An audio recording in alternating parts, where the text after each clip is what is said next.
আমার বাচ্চারা কিন্তু নুডলস এইভাবে রান্না করলে একদম চেটেপুটে খেয়ে নেয় আপুরা। আমি আজকে চলে আসলাম একটি একদমই সিম্পলি নুডলস রেসিপি নিয়ে।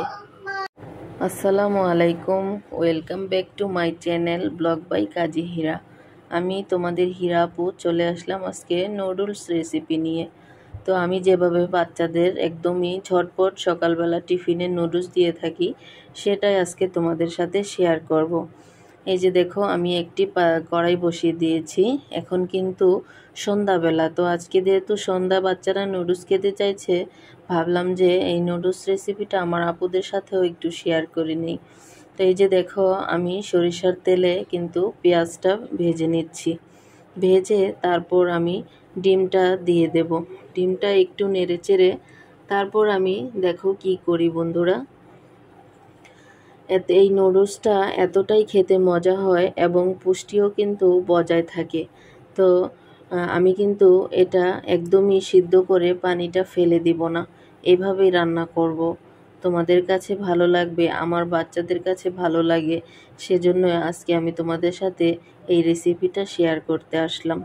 তো এই যে দেখো, আমি দুটো ডিম দিয়ে দিচ্ছি।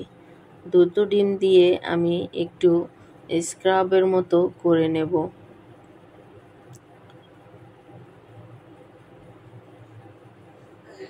এই যে দেখো, আমার ডিমগুলো দেওয়া হয়ে গিয়েছে। এখন আমি আস্তে আস্তে নেড়ে চেড়ে এটাকে ঝরঝরা করে নেব। ঝরঝরা করে তারপর আমি নুডলসটা দিয়ে দেব।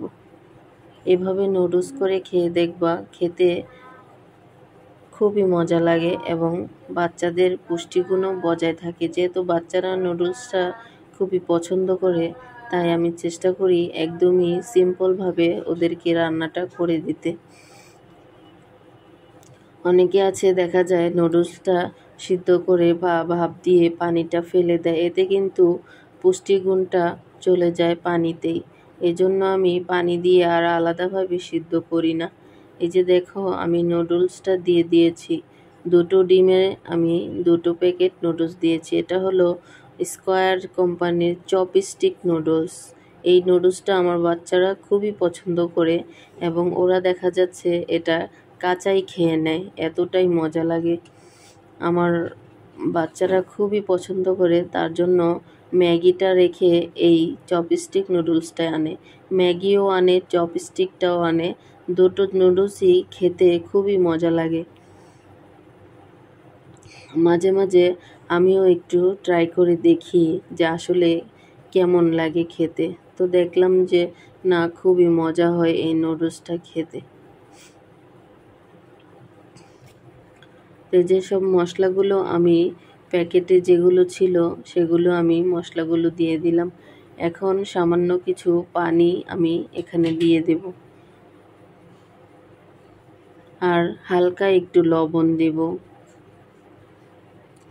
আমি বেশি একটা ঝাল এখানে দেব না, কারণ আমার বাচ্চারা সবাই ছোট, ঝাল দিয়ে খেতে পারে না। তোমরা চাইলে কিন্তু এখানে তোমাদের ইচ্ছে মতো ঝাল এবং টমেটো এগুলো ব্যবহার করতে পারো।